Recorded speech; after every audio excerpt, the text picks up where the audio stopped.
Hi, I'm Michelle Palmer, and I am going to be your trainer for today. Um, so, today we are going to talk about, I think, probably some of parents' biggest fears, which is um, how do I support my child as they navigate what often is considered sort of a life changing event, either a significant bereavement event um, or a significant traumatic event. And in many occasions, many situations, there is this intersection of grief and trauma. It's called traumatic grief. We're going to talk about that. Um, but what I'm hoping is by the end of this training, you will feel like you have some language to use, a framework to sort of understand at least some of your young person's emotional experience, and maybe even some tools that you might want to use or try. Before we jump in, though, let me just tell you a little bit about me and why you should listen to what I have to say. I am Michelle Palmer. I am currently the executive director of the Wentz Center for Loss and Healing. We are a mental health agency, nonprofit, um, specializing in grief, trauma, and again, in that intersection of traumatic grief. Prior to being an ED, and actually, I'm still a clinical social worker and have a specialty in grief, trauma, HIV, sexual and gender based violence, and much of my career has been spent working with adolescents and young adults. I love adolescents, they are my people.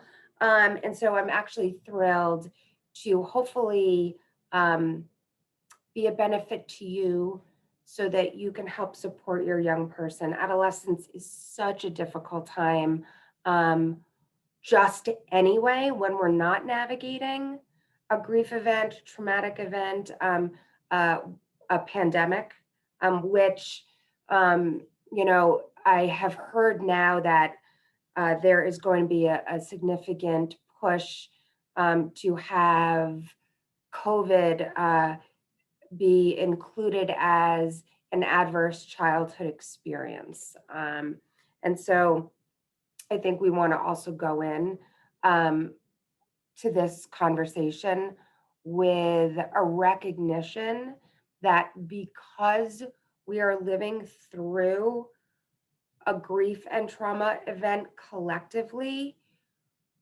your bandwidth is likely stretched, your kids' bandwidth is likely stretched. All of our bandwidths, frankly, are stretched. And when our bandwidths get stretched, what that means is we have a little less sort of emotional space or give. And sometimes what that looks like is just sort of like, I'm more impatient than I typically am. Or I find that I'm having a hard time concentrating.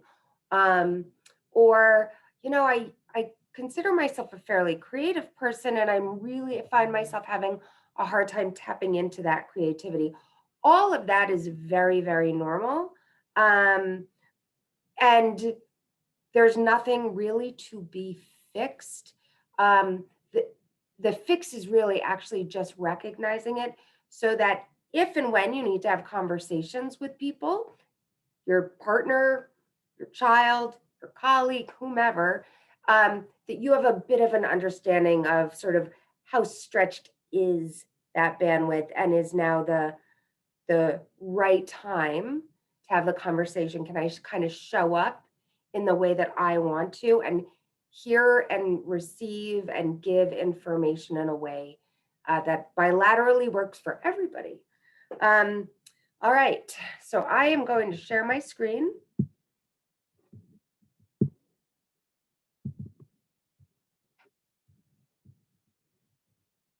Hopefully.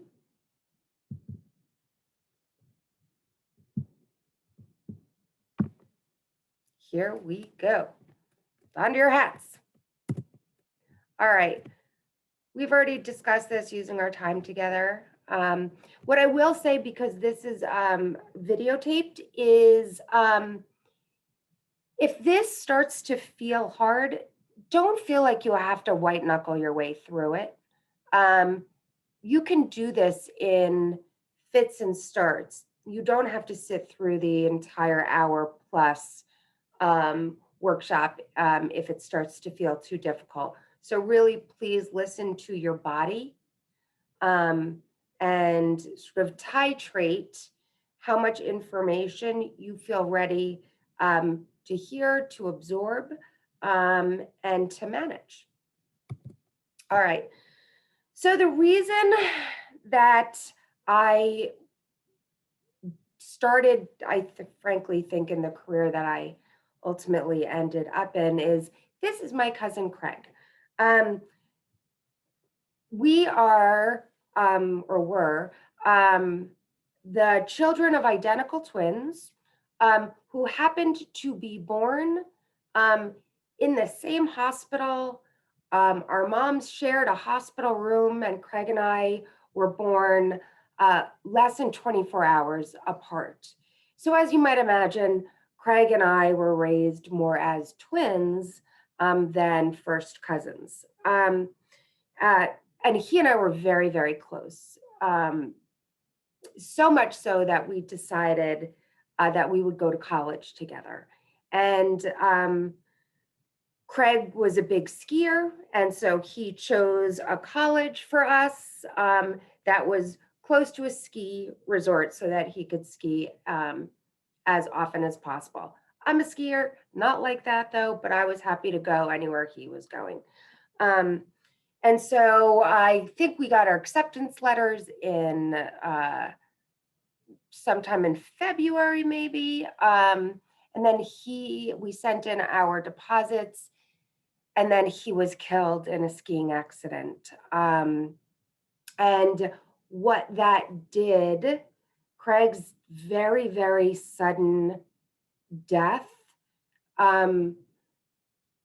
took me, this adolescent who was already struggling, it kind of, it dysregulated me in such a profound way that I think a bit of the floor fell out from under me.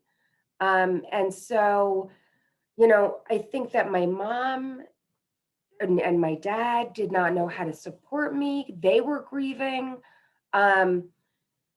My friends had not really ever experienced a significant loss like the one I was trying to figure out. So as much as they loved me and tried, they couldn't really support me. So I felt sort of alone in this very, very profound experience.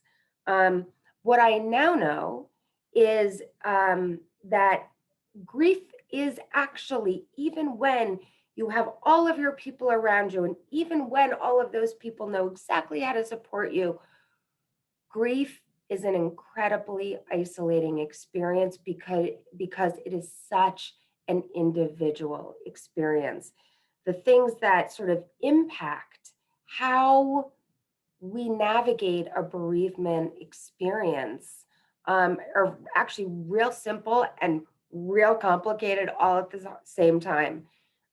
They are sort of our hardwiring of our brain and our soft wiring of our brain. Our hardwiring of our brain is how we came into this world, kind of what is our personality? What are the personality traits that folks are like, oh, she's had that forever, versus those soft wiring, which are our experiences. And the two come together and they influence really every single moment of our lives. But I think the big moments of our lives, they become, I think, more pronounced, I guess I would say. And so what I hope is that I give you all tools and language so that even while they're navigating this incredibly difficult experience, they feel maybe just the littlest bit less alone in it. And one more thing that I want to, before I start, is I just also want to say that almost all of what I'm going to talk about um, is applicable to adolescents and to adults. And so please also know that hopefully what you also take from today is a more broad understanding and maybe even confidence in supporting people through arguably life's most painful and difficult moments. All right, so what is grief? I think it's important we want to have a shared language. The really, really important part of this is that bereavement grief is about a relationship. And so sort of the components of grief are when we have a change and a loss, we will have a bereavement experience. And I'm sure most of you know that it is not just about death, that we have lots and lots and lots of bereavement experiences throughout our lives. One of the things that we often say at the One Center is that because grief is about a relationship, it is also something that, as painful as it is, can never erase that relationship. Oftentimes, when you're in an acute bereavement experience, it feels like I've lost my person. Certainly, it felt like that for me with Craig. I lost my person. And now that I've got 35 years of lived experience without him, what I know unequivocally is that the relationship, the bond, will never go away. It hasn't even decreased. I miss him still, but I also have a rich and happy life. So while it's painful, the thing that it doesn't do is obliterate the relationship. All right. So I want to play just a brief bit about this. It's a video that I absolutely love. It was made by the BBC, and I love the way they actually explain grief and how one, over a period of time, manages grief and how grief changes. So I hope you like it. So the way I try to describe grief is, imagine this is you, and everything about your life is continuing. So this is you. And when a bereavement happens, there's an area of your life which isn't affected by that grief as much as any part of you. And you'll be used to thinking that over time, that grief's and it's going to disappear. But the thinking now is actually this phase is happening.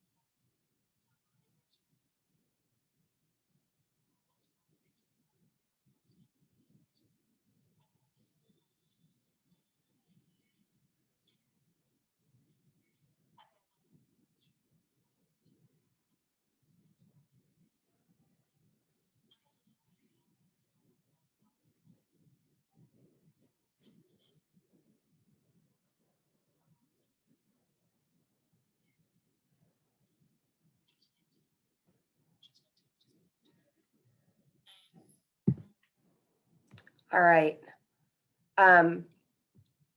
So why I love that. Well, I love it for a lot of reasons. But one of the reasons I love it is because it so beautifully demonstrates visually what the bereavement experience over time is like. I had a colleague when I first started doing this work who used to say to me, grief is not something that anyone gets over. But what grief is an experience that we go through and we learn to peacefully coexist with it. And I just love that, peacefully coexist. So just like that video, while it never goes away, it's still inside us, the intensity typically grows less. And sort of those sharp edges that we feel in the beginning of a bereavement experience. And by beginning, I mean usually probably a year or two if it's a significant loss. Those sharp edges start to feel as though they soften. Um, what I will also say is, there's an adage that time heals all wounds. I don't actually believe that. I believe that time passes, and perhaps gives us perspective. But I think, especially in significant loss or trauma experiences, unless we actively work to figure out how to peacefully coexist with it, I'm not sure that time does much else. And so, I think it's really important to know that, we can't outrun grief. We can't outfight it. We can't outdrink it. We can't outsex it. We can't do all of the things that we as human beings often engage in because it's too painful to feel the feelings. The reality is, as painful as it is, feeling the feelings are what actually help those feelings soften a bit. Because what's important to know in a bereavement experience is really where we want to get to is that place where we actually can tolerate the pain and therefore be able to remember our people in sort of a way that leads with love, leads with happiness, rather than leads with grief and pain. And so, when we navigate and manage those feelings and look them in the mirror and try not to run from them, that shift does eventually happen where the memories, while still incredibly sad, and I miss Craig every day, but I still am able to remember him now with a sense of happiness and a sense of ease. And so that is why it's so important to sort of make sure we are tending to and helping our people, your children, your spouse, partner, friend, neighbor, colleague, whomever it is, really help them tend to those harder feelings. So here are factors that influence bereavement. I want to talk very quickly about the importance of family culture. Culture itself actually influences our bereavement experience. With the exception of COVID, we grieve culturally, we grieve together.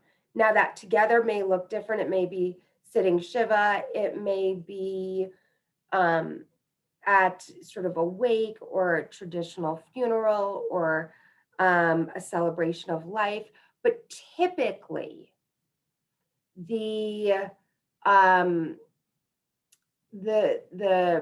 our practices around bereavement, our formalized practices around bereavement, are shaped by our culture. And then if you dig down a little bit more, how we think about and talk about death is very, very, very much shaped by our family's culture. So are you a family where that we don't talk about death? We're afraid of it. We're not sure about the language to use. We'd rather focus on the positive. There's lots of reasons why it, as a family, the culture is to not discuss death. What I'll say though is that, death is inevitable. So whether we talk about it or not, it's going to happen. It is going to happen to us, and it is likely going to happen.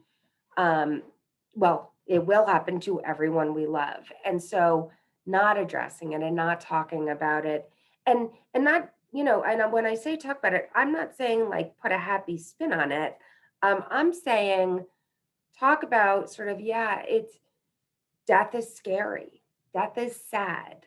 And we as a family, part of our family culture is to talk about some of the hard, scary, and sad things. To quote Glennon Doyle, because we as a family can do hard things, and talking about sort of the emotions associated with death surely is one of those hard things.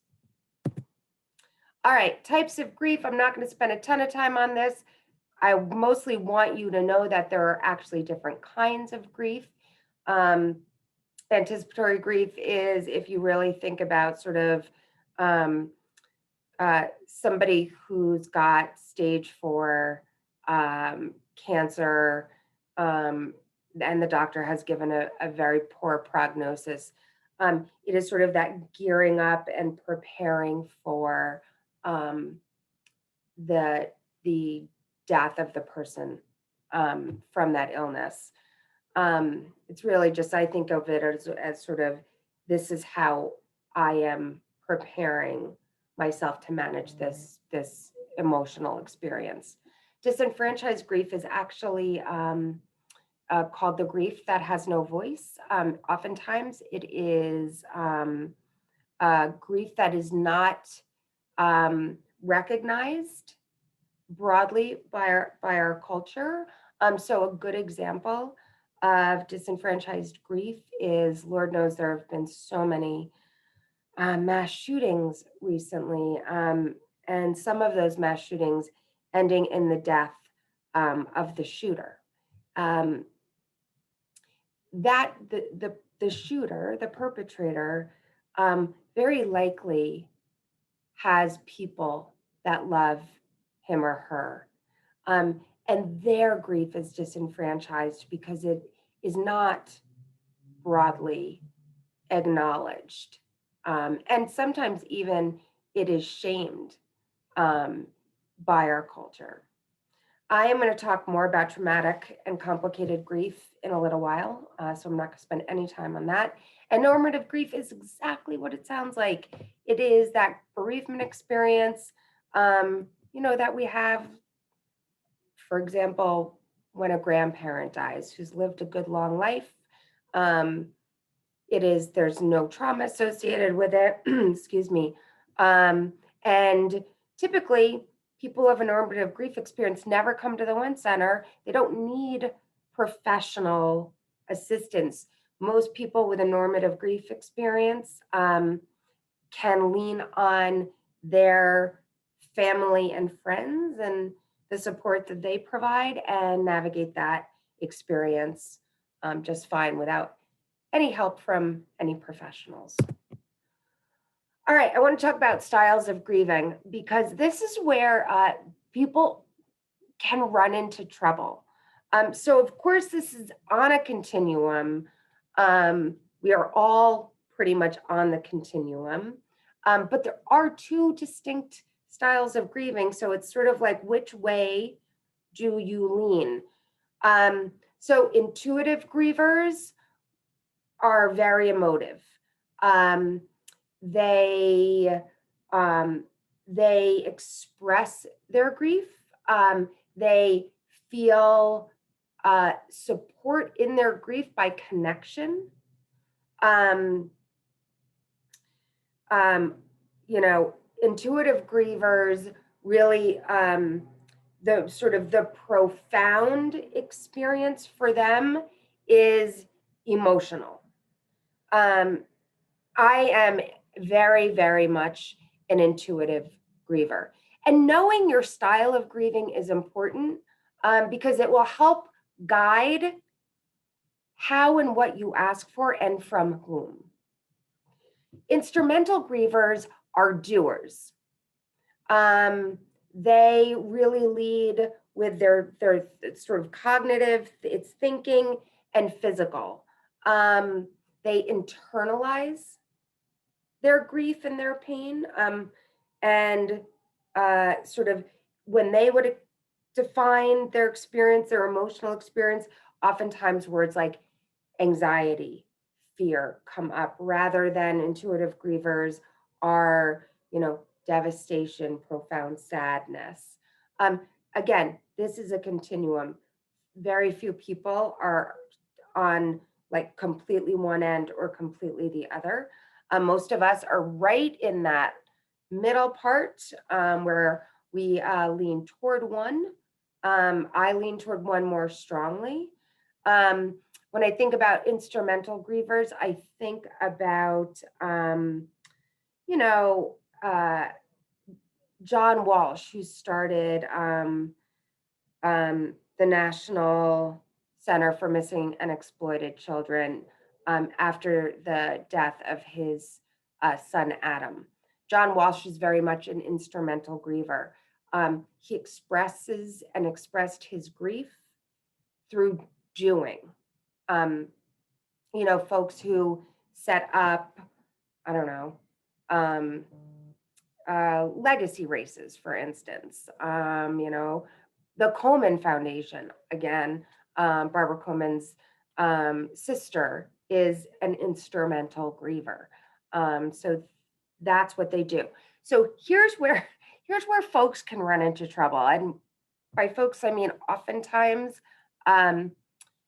parents of children, partners, because you don't know each other's style of grieving, oftentimes it can feel like this because your partner is grieving in a very different way than you are. It looks different, it feels different. And what can happen is judgment, like you're grieving the wrong way because you're not grieving like me. And remember when I said grief is very isolating? Not being able to talk about your style of grieving and really not feeling supported by your partner because they have a different style can just sort of reinforce that isolation. So it's important to know what style of a griever you lean toward so that, again, you know what to ask for and for whom to ask. What I will say is try not to have a grief off where everybody is judging, each other for grieving in a different way. We all grieve very differently. It looks real different for every single individual and human. And so the best and sometimes most difficult thing to do is show your people grace as they navigate their bereavement experience. All right, so now we've talked about grief. Now we're going to talk about trauma.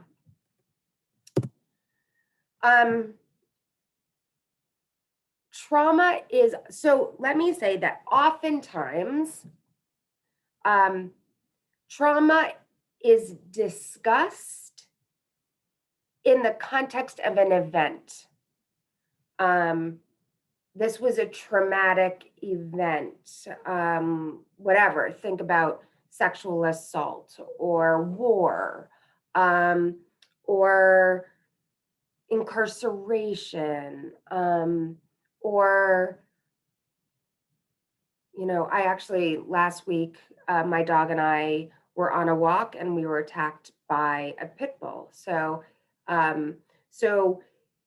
we think in the context oftentimes of an event. Trauma is actually not an event, which I know is very weird. It's actually an individual's response to an event. Now, yes, there are often things that happen that help define a traumatic event, meaning it's unexpected. There is a threat of severe bodily injury or death, or the severe bodily injury or death of a loved one. It often comes with feelings of hopelessness, helplessness, terror.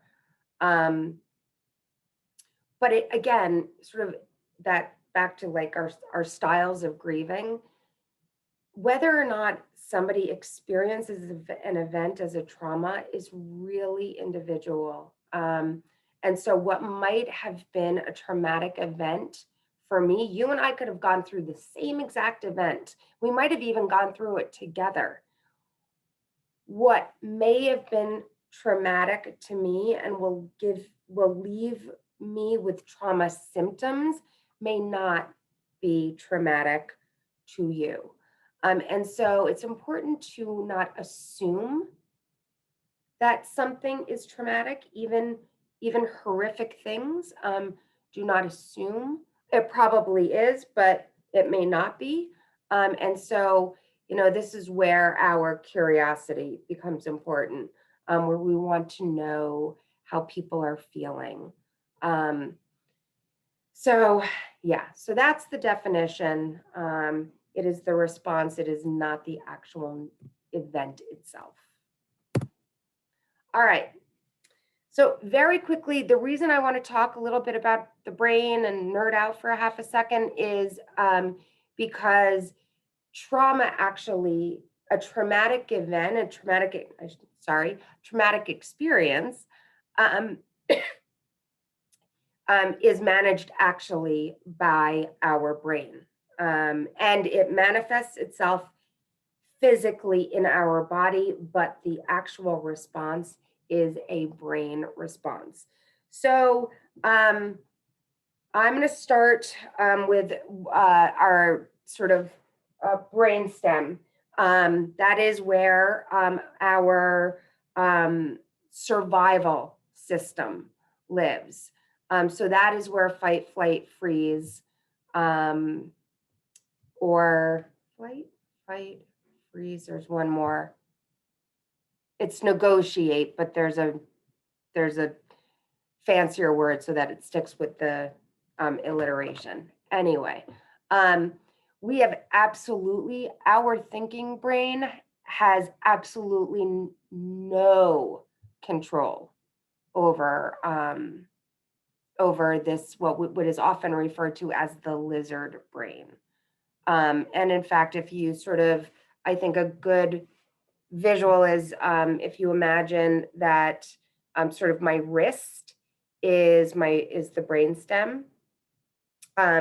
My thumb is actually our limbic system where emotions live, and then my fingers are our cerebral cortex, where higher level functioning lives, where decision making lives, consequential thinking lives, all of the things that actually make humans live right here.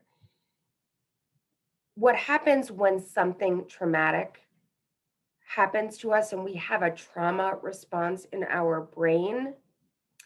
Our survival, our lizard brain also is kind of like a barking dog. Danger, danger, danger, danger, danger.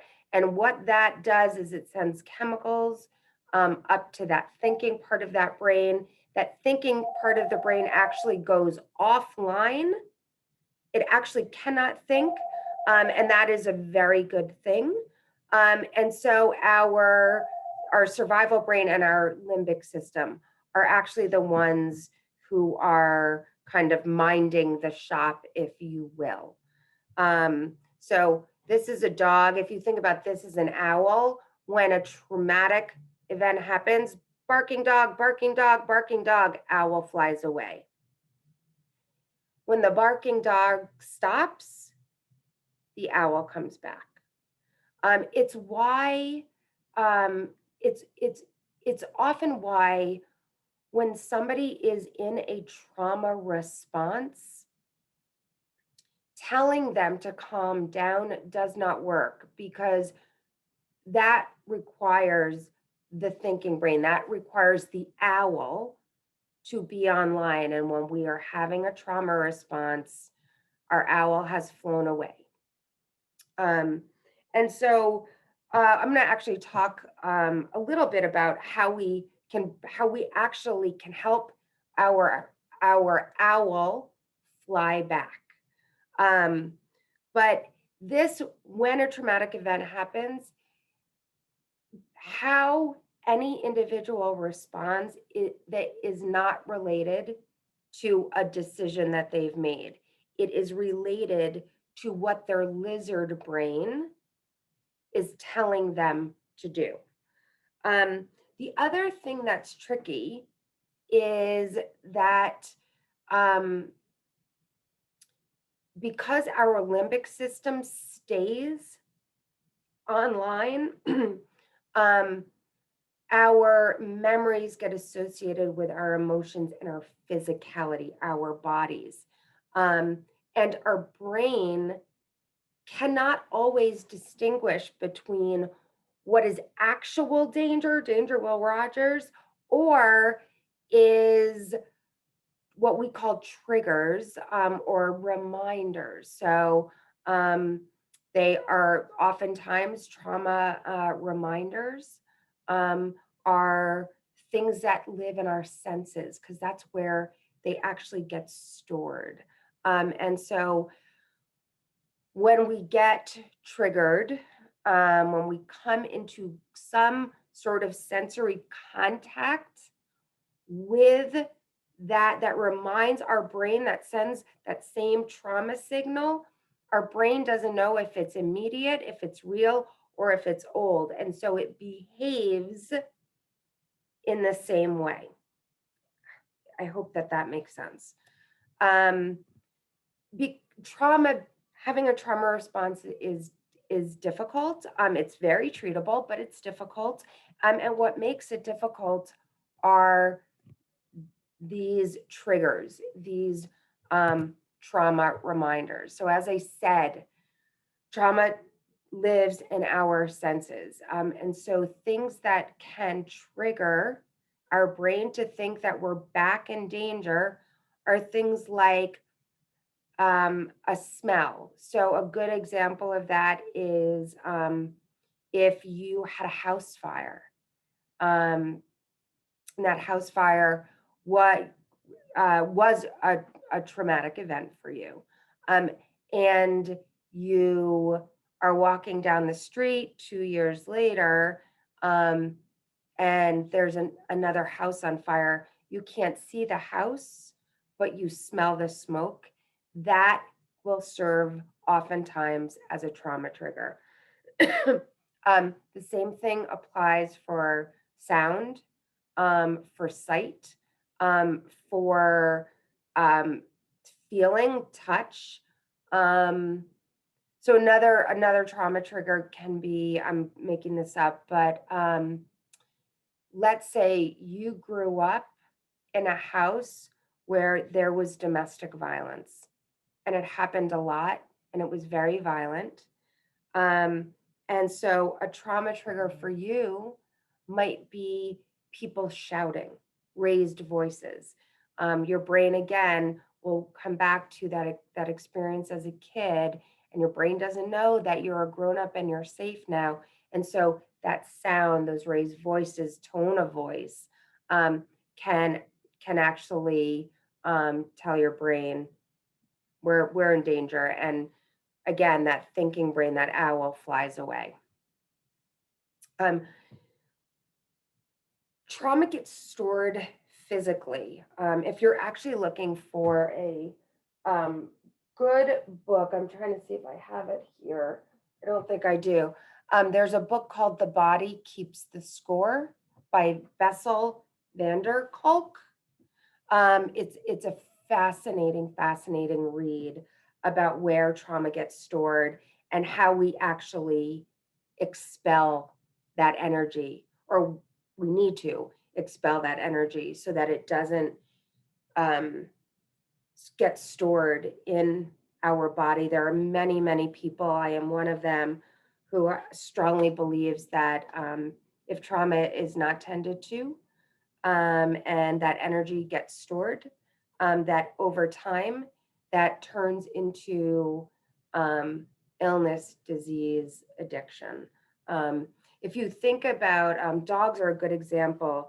Actually, most animals are a good example. If you think about when a dog is in danger, so for instance, when my dog and I were attacked, the pit bull was on top of my tiny little 22-pound French bulldog. When we were able to get the pit bull off of my dog, the first thing my dog did was shake. That shake is actually his brain releasing that energy, his brain telling that body, you got to get that energy out. Unfortunately, humans, we don't actually have sort of that instinct. And so we have to be intentional about how do we move that energy out of our body. Okay. So let's talk about the intersection of grief and trauma. That traumatic grief. Again, hearkening back to the beginning, my cousin Craig, Craig's death for me was a traumatic grief experience. It was sudden, it was violent. Although I was not there, I know that he hit a tree, leading with his chest. He was a child. And so all of those three at least, made his death for me, for my family, my siblings, my cousins, my aunt, my uncle, his girlfriend and close friends. We all were sort of forced, I guess, to navigate a traumatic grief experience. And so what that is really is you've got a grief experience and then we're going to layer trauma over that grief experience.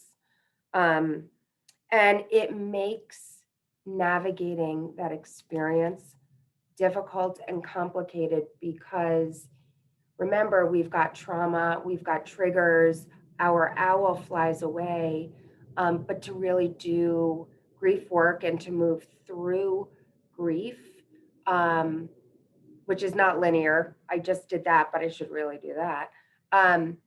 We have to get our owl back. And so oftentimes in therapy, you'll hear clinicians, we do this at the One Center, talk about we need to treat that overlaying trauma first so that we can then access that grief experience.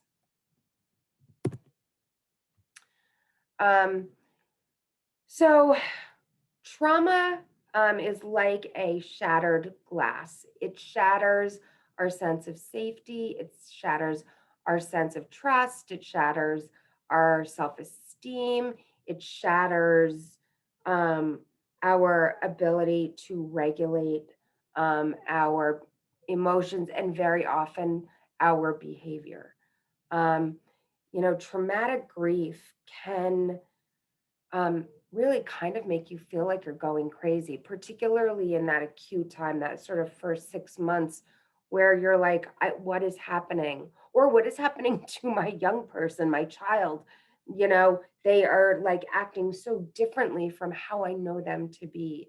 That is because um, uh, a lot of the foundational things that we believe in get shattered when a trauma happens. And this is not like, oh my God, my kid's never going to be okay again. Your kid is absolutely going to be okay again.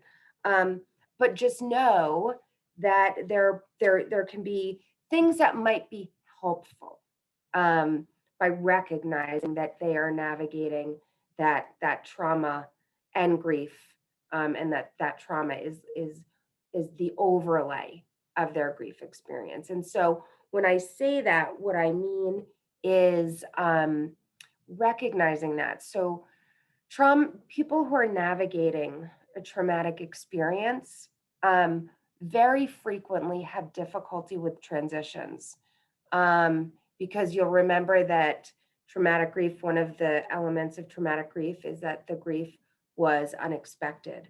And so as a parent, guardian, caregiver, support person of a young person, as somebody who's trying to support a traumatized and grieving adolescent, one of the things you can do is help them navigate transitions. And so, what that might mean is, hey, I want to give you a heads up that we are going to leave the house in 10 minutes.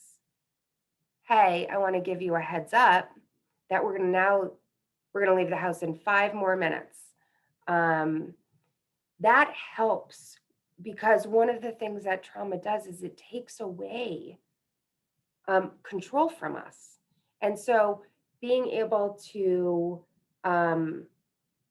anticipate a change, a transition that's coming, helps calm our nervous system down and sort of indicate to our nervous system that we're not in danger.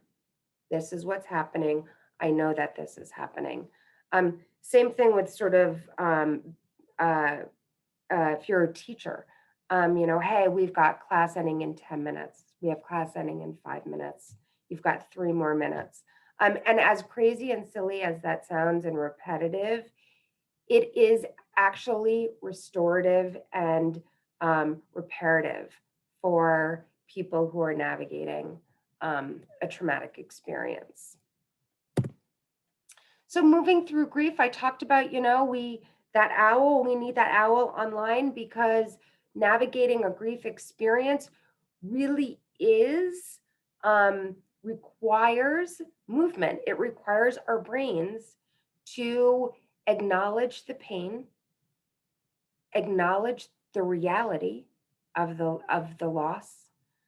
And then at some point, we shift the relationship with our loved ones. So there is almost like a replacing, and not replacing as in I'm going to go get another cousin Craig, but replacing in that I'm going to relocate him from a place where I see him daily, to recognizing that the next time I see him, based on my spiritual belief, is when I die. And then it's re-envisioning your future. And that's sort of that last phase where you're like, okay, I can actually imagine a time where I will feel joy again. I can imagine a Passover Seder where the absence will not feel so all-encompassing and overwhelming. I can imagine a time where I might like to go skiing again. But all of this imagining, all of this creating, all of this reckoning requires our owl to be on. So we want to make sure that we're treating that trauma so that our brain then can have the access that it needs to move through our grief. All right, so how you can help. One of the first things is be honest. You don't have to know everything. You don't have to have all the answers. In fact, it's a perfectly okay answer to say, I don't know. And if you have access to possibly finding out, then the answer is, I don't know, but I will find out for you. If you say, I will find out for you, the other important thing to do is do that. Follow through. Another thing that can be really helpful is to offer reassurance. Not reassurance that that they're going to be able to just sort of put this behind them and be the person they were before the significant loss happened, because that is not realistic. But reassure them that they have the tools and the resources, friends, family, coping, to manage this really hard thing. We want to encourage expression, and that again is really around that energy. Expression is a way that we release energy. And so whether it's journaling, whether it's singing, whether it's dancing, whether it's sports, whether it's art, encourage expression of that grief. And that doesn't mean like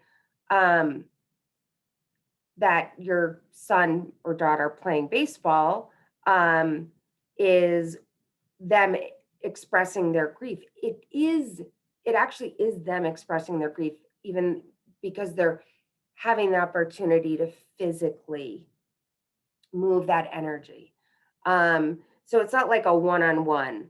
But a lot of people create lots of things specifically around their emotions and navigating their emotions and navigating how they feel about an experience. And so,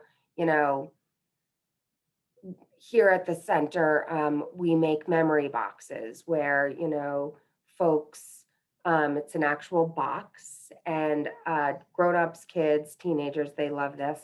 You decorate it. The prompt can be decorated with, make the box representative of the person whose memories you want to hold in this box, or of the two of you and memories that you hold. It can really be anything, but so sometimes that expression is actually sort of a direct corollary to the loss, and sometimes it's not, and either way is okay. Really, again, providing choice, that's around that trauma, and not assuming, even if you're the parent and you probably do know best, you might not, for this kid in this moment navigating this experience. And so, to the extent that you can, you want to draw boundaries. Kids need boundaries, bereaved people need boundaries, traumatized people need boundaries. Remember, we need to know what to anticipate, and boundaries helps with that. But within those boundaries, are there choices you can provide? Choice brings us a feeling of control and self-efficacy. And for traumatized, bereaved people, control and self-efficacy, regaining control and a feeling of self-efficacy is super, super important. And really modeling how we grieve, that it is okay to cry. I remember years ago, a kid telling me that they were afraid to cry in front of their mom because they didn't want to upset her. They hadn't ever seen her cry. And so they felt like crying, emoting, was not okay in their house. And so really trying to model how we navigate difficult emotional experiences is really important. All right. This is I love this slide. This is one of the hardest things for parents and caregivers and teachers to do, which is to just accompany and not fix. Look, the reality is you can't fix it. Something really terrible happened. And you can't fix dead. But what you can do is join with and accompany, honor, recognize, be available, but try really hard to avoid what I think comes as sort of natural for parents and caregivers is to fix it. If you think about it, how many times have we said to our significant other, something happened, you are telling your significant other about what happened, and your significant other goes right into fixing mode. And actually, you didn't want that. You didn't need it. They went right into fixing mode, and suddenly it's like, oh, and you just want to like throw a shoe at them, because sometimes that bottom sort of square is really what we need, and what is salve for our heart, which is having people just accompany through the hard parts. So this is from the Dougie Center. They are an amazing organization. The Grieving Teens Bill of Rights. We modified this, so what you're looking at is actually a Bill of Rights that a group of at the One Center teenagers a few years ago created. What I really want, you can read this when we're done. What I actually think is the most important thing to know on this is that every bad day, every bad moment, every bad decision isn't always linked to the death, the trauma. Sometimes it's just linked to, I'm a teenager and I'm figuring this stuff out. Because one of the things that teenagers really need and deeply want, if you actually talk to a grieving teenager, what they will almost inevitably say is they just want to feel normal. They just want to feel like they're friends. And so if you attach this trauma or this grief to every bad mood, choice, what an interaction, whatever, it reminds them that they are not like their friends. They are not normal. They don't get to just be teenagers. And sometimes we just want to be teenagers. And sometimes I'm just in a bad mood because I'm going through puberty and there's all of these hormones, and I might have had a fight with my boyfriend or girlfriend. And so it's okay. And actually, that is normative. We want our young people to be able to come back to that place of sort of that normative emotional experience of adolescence. And that, my friends, is all I have. I thank you so very much for taking the time out to listen to this workshop. Take good care.